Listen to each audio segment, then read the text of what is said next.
Hello friends, be millionaire YouTube channel में मैं राहुल गोहिल आप सभी का हार्दिक स्वागत करता हूँ।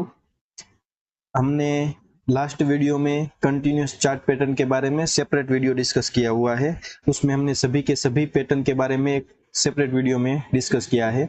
आज हम इस वीडियो में सभी के सभी कंटिन्यूस चार्ट पैटर्न है उसके बारे में शॉर्ट में रिवीजन करेंगे। तो इसमें हम इतना डिटेल में नहीं जाएंगे, पर जो भी इम्पोर्टेंट पॉइंट है वो सभी के सभी इसमें डिस्कस करेंगे। तो कंटिन्यूस चार्ट पैटर्न में हम ascending triangle, descending triangle, bullish rectangle, bearish rectangle, cup and handle and inverted cup and handle pattern के बारे में डिस्कस करेंगे। इसमें हम सभी में देखेंगे कि पैटर्न कैसे फॉर्म होता है, उसमें एंट्री कहाँ लेनी चाहिए और एग्जिट कहाँ लेना चाहिए, और उसका हमारा स्टॉप लॉस क्या होगा, वो पॉइंट को हम डिस्कस करेंगे। तो सभी पैटर्न देखने से पहले हम सपोर्ट एंड रेजिस्टेंस क्या होता है वो डिस्कस कर लेते हैं। तो सपोर्ट एंड रेजिस्टेंस किसे कहते हैं, यहाँ से शुरू होती है। देख लो, यहाँ पर मार्केट नीचे आ रही है तो एक ऐसा पॉइंट आएगा जहां से मार्केट ऊपर की तरफ जाती है, और एक ऐसा पॉइंट आता है जहां से मार्केट नीचे की तरफ जाती है, और फिर से एक ऐसा पॉइंट आएगा जहां से मार्केट ऊपर की तरफ जाती है, और ऊपर से एक बार ऐसा पॉइंट आएगा जहां से मार्केट नीचे आती है, और फिर से एक ऐसा पॉइंट आएगा जहां से मार्केट ऊपर की तरफ जाती है, और एक पॉइंट ऐसा आएगा जहां से मार्केट नीचे की तरफ आती है। ऐसे ही ऊपर नीचे मार्केट होती है, यानी कि सेलर मार्केट को नीचे लाने की ट्राई कर रहे हैं और बायर मार्केट को ऊपर ले जाने की ट्राई कर रहे हैं, तो मार्केट एक जोन में फंस जाती है। तो इसे हम सपोर्ट एंड रेजिस्टेंस कहेंगे। जहां से मार्केट को सपोर्ट मिलेंगे, यहाँ यानी कि मार्केट जहां से ऊपर जाएगी वो 3 या उससे ज्यादा पॉइंट नीचे टच हो तो यहाँ पर एक हम लाइन ड्रॉ करेंगे, इसे हम सपोर्ट कहेंगे। वैसे ही जहां से मार्केट नीचे की तरफ आती है वहां पर 3 या 3 से ज्यादा पॉइंट टच हो, इस तरह से हम एक लाइन ड्रॉ करेंगे, इसे हम रेजिस्टेंस कहेंगे। तो इस तरह से सपोर्ट एंड रेजिस्टेंस काम करता है। तो इसमें हम राइजिंग सपोर्ट एंड रेजिस्टेंस के बारे में देखते हैं। तो राइजिंग क्या होता है, राइजिंग यानी कि ऊपर की तरफ जाना।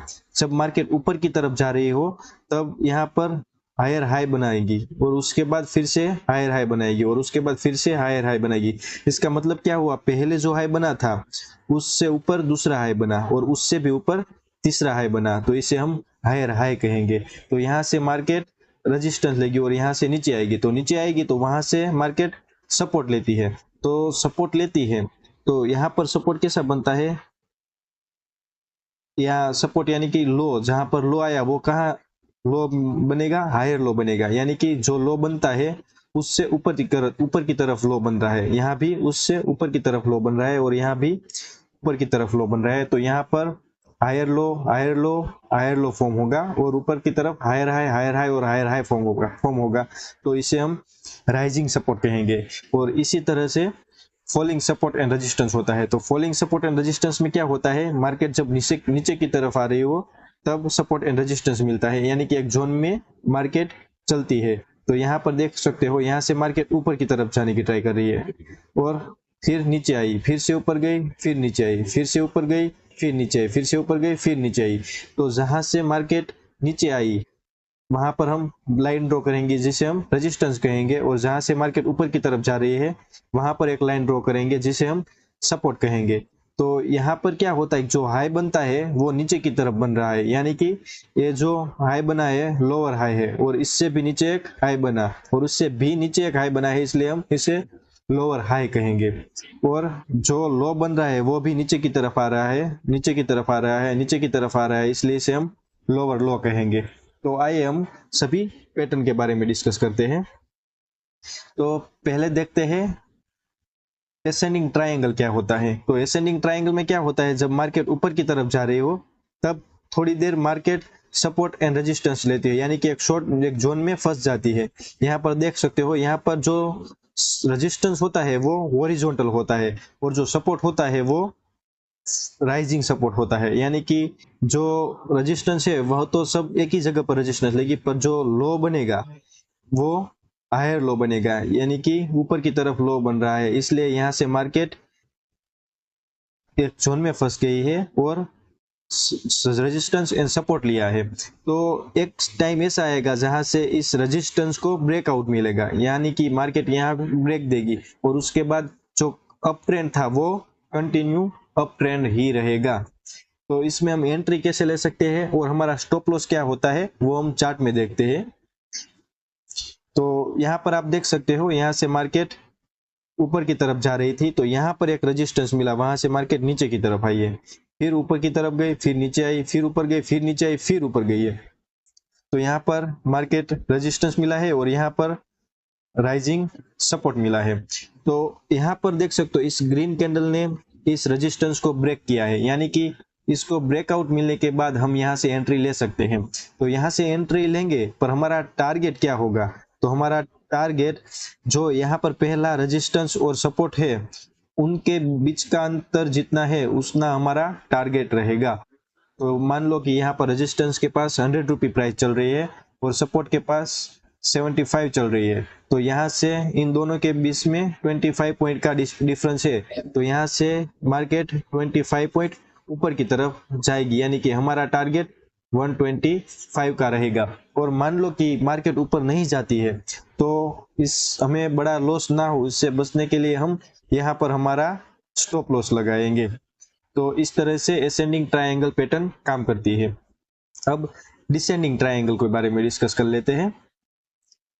यहाँ पर देख सकते हो जब मार्केट नीचे की तरफ आ रही है तो यहाँ पर मार्केट ने सपोर्ट लिया, तो यहाँ पर सपोर्ट बनेगा वो हॉरिजॉन्टल बनेगा।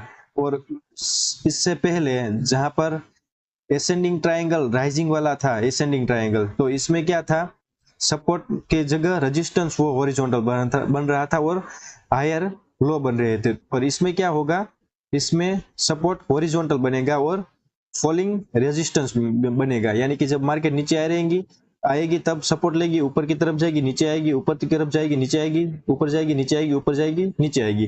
तो यहाँ पर जो हाई बन रहा है वो लोअर हाई बन रहा है, यानी कि नीचे की तरफ हाई बन रहा है, इसलिए हम इसे लोअर हाई कहेंगे। तो एक समय ऐसा आएगा जहां से इस ट्रायंगल को ब्रेकआउट मिलेगा, तो यहाँ से अब मार्केट डाउन ट्रेंड कंटिन्यू करेगी। आइए इसे चार्ट के थ्रू समझेंगे कि इसमें एंट्री कहां से ले और हमारा टारगेट क्या होना चाहिए और स्टॉप लॉस कैसे लगाएंगे। तो यहाँ पर देख सकते हो मार्केट जब नीचे आ रही थी तो यहाँ पर मार्केट ने सपोर्ट लिया, फिर ऊपर गई और यहाँ से रेजिस्टेंस मिलने के बाद फिर से नीचे आई, तो यहाँ पर सपोर्ट लेके फिर से ऊपर गई, यहाँ पर रेजिस्टेंस मिलने के बाद नीचे आई, फिर से ऊपर गई, फिर से नीचे आई। तो यहाँ पर आप देख सकते हो जो हाई बन रहा है वो नीचे की तरफ बन रहा है, यानी कि लोअर हाई बन रहा है। तो एक पॉइंट ऐसा आएगा जहां से मार्केट ब्रेकआउट देगी, यानी कि जिस यहाँ पर हमने सपोर्ट ड्रॉ किया है उसको इस रेड कैंडल ने ब्रेक किया है। तो अब यहाँ से जो डाउन ट्रेंड था वो कंटिन्यू रहेगा, यानी कि मार्केट अब नीचे ही जाने वाली है। तो नीचे जाएगी तो कितना नीचे जा सकती है, हमारा टारगेट क्या होना चाहिए? तो मान लो कि जहां पर ये लोअर हाई पहला बना है वहां पर हमारी प्राइस 125 रुपी चल रही थी और जहां पर मार्केट सपोर्ट ले रही थी वहां पर 100 रुपी प्राइस चल रही थी। तो इन दोनों के बीच का डिफरेंस है 25 पॉइंट का। तो यहाँ से मार्केट 25 पॉइंट नीचे की तरफ आ सकती है। तो 100 में से 25 बात करेंगे तो हमारा टारगेट 75 का रहेगा, यानी कि मार्केट 75 तक नीचे आ सकती है और जो लास्ट में लो बना है वो हमारा स्टॉप लॉस रहेगा। तो इस तरह से ascending and descending triangle pattern काम करता है, वो जो भी ट्रेंड है उसे कंटिन्यू रखता है। तो अब देखते हैं कि bullish rectangle and bearish rectangle क्या होता है। रेक्टेंगल यानी कि एक चौरस पैटर्न फॉर्म होना। तो यहाँ पर देख सकते हो एक चौरस पैटर्न फॉर्म हुई है, यहाँ पर राइजिंग और फॉलिंग सपोर्ट रेजिस्टेंस कुछ नहीं बनेगा, यहाँ पर हॉरिजॉन्टल सपोर्ट एंड रेजिस्टेंस बनेगा। तो जब मार्केट ऊपर की तरफ जा रही हो तब रेजिस्टेंस लेगी, नीचे आएगी, सपोर्ट लेगी, ऊपर जाएगी, रेजिस्टेंस लेगी, नीचे आएगी, सपोर्ट लेगी, ऊपर जाएगी, रेजिस्टेंस लेगी, नीचे आएगी, सपोर्ट लेगी, ऊपर जाएगी, रेजिस्टेंस लेगी। तो इस तरह से ऊपर की तरफ रेजिस्टेंस मिलेगा और नीचे की तरफ सपोर्ट मिलेगा और मार्केट एक जोन में फंस जाएगी और एक पॉइंट ऐसा आएगा जहां से मार्केट ब्रेकआउट देगी और यहाँ से अप ट्रेंड अब कंटिन्यू अप ट्रेंड ही रहेगा। वैसे ही बियरिश रेक्टेंगल में होता है, जब मार्केट नीचे की तरफ आ रही हो तब थोड़ी देर के लिए एक जोन में फंस जाती है और ऊपर नीचे होती है, यानी कि यहाँ पर बायर और सेलर का युद्ध चलता रहता है। बायर ऊपर की तरफ ले जाने की ट्राई कर रहे हैं और सेलर नीचे की तरफ ले जाने की ट्राई कर रहे हैं। तो यहाँ पर एक जोन में मार्केट फंस जाती है और हॉरिजॉन्टल सपोर्ट एंड रेजिस्टेंस मिलता है, और उसको ब्रेक होने के बाद, सपोर्ट का ब्रेक होने के बाद जो डाउन ट्रेंड था वो कंटिन्यू रहेगा। तो आइए इसे भी हम चार्ट में देखेंगे कि किस तरह से फॉर्म होती है और कहां पर हमें टारगेट रखना चाहिए कितना, और कितना हमें स्टॉप लॉस रखना चाहिए। तो ये बुलिश रेक्टेंगल पैटर्न है। तो यहाँ पर देखो मार्केट जब ऊपर की तरफ जा रही थी तो यहाँ पर एक रेजिस्टेंस मिला है और वहां से मार्केट नीचे आई, तो यहाँ पर सपोर्ट लेके फिर से ऊपर की तरफ गई है, और यहाँ पर रेजिस्टेंस मिलने के बाद फिर से नीचे आई है, और यहाँ पर सपोर्ट मिलने के बाद फिर से ऊपर गई, फिर से रेजिस्टेंस मिला, फिर से नीचे आई, फिर से सपोर्ट लिया और फिर से ऊपर गई है। तो यहाँ पर देख सकते हो एक जोन में मार्केट फंस गई है, तो इसे हम क्या कहेंगे, रेक्टेंगल करेंगे। पर मार्केट अप ट्रेंड में थी इसलिए, और अप ट्रेंड में थी और ये रेक्टेंगल बना है, तो इसे हम बुलिश रेक्टेंगल कहेंगे। और यहाँ पर देख सकते हो इस ग्रीन कैंडल ने इस रेजिस्टेंस को ब्रेक किया है, यानी कि अब ये जो रेजिस्टेंस था उसे ब्रेक करके मार्केट ऊपर की तरफ निकल गई। तो यहाँ से अब फिर से मार्केट जो अप ट्रेंड थी वो कंटिन्यू करेगी, यानी कि ऊपर की तरफ जाएगी। तो यहाँ से मार्केट ऊपर जाएगी तो कितना ऊपर जा सकती है, तो इसमें जो सपोर्ट और रेजिस्टेंस के बीच का जो डिफरेंस है उतना ऊपर जा सकती है। मान लो कि सपोर्ट पर प्राइस 75 रुपीज चल रही है और जहां पर रेजिस्टेंस मिला वहां पर 100 रुपी चल रही है, और ब्रेकआउट मिलने के बाद इन दोनों के बीच का डिफरेंस 25 पॉइंट का है, तो 25 पॉइंट ऊपर की तरफ जाएगी, यानी कि हमारा टारगेट 125 का रहेगा। तो इस तरह से हम इसमें ट्रेडिंग कर सकते हैं। तो अब देखते हैं बियरिश रेक्टेंगल चार्ट पैटर्न क्या होती है। तो बियरिश रेक्टेंगल में बुलिश रेक्टेंगल से बिल्कुल उल्टा होता है। ये जब डाउन ट्रेंड हो तब मार्केट सपोर्ट लेगी, फिर ऊपर जाएगी, रेजिस्टेंस लेगी, नीचे आएगी, सपोर्ट लेगी, फिर ऊपर जाएगी, रेजिस्टेंस मिलेगा, फिर नीचे आएगी, सपोर्ट लेगी, फिर ऊपर जाएगी, रेजिस्टेंस लेगी, फिर नीचे आएगी और रेजिस्टेंस मिलेगा। पर यहाँ पर रेजिस्टेंस मिलने के बाद जो कैंडल बनी है उसने सपोर्ट को ब्रेक किया है, यानी कि डाउन ट्रेंड में मार्केट थी और सपोर्ट रेजिस्टेंस के बीच में फंस गई, यानी कि बायर ऊपर की तरफ ले जाने की ट्राई कर रहे हैं और सेलर नीचे की तरफ ले जाने की ट्राई कर रहे हैं, और इन दोनों के बीच में युद्ध चल रहा है। और यहाँ पर फाइनली जो बियर्स थी, यानी कि सेलर लोग थे, वो जीत गए, यानी कि वो विन हो गए, यानी कि अब मार्केट जो डाउन ट्रेंड थी वो डाउन ट्रेंड कंटिन्यू करेंगी।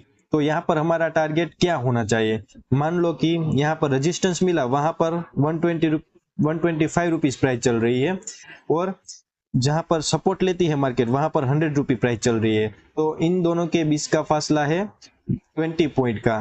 तो यहां से अब मार्केट 20 पॉइंट नीचे की तरफ आ सकती है। तो 100 में से 25 बात करेंगे तो अब मार्केट 75 तक आएगी, यानी कि हमारा टारगेट 75 तक होना चाहिए। तो इस तरह से bullish rectangle and bearish rectangle काम करता है।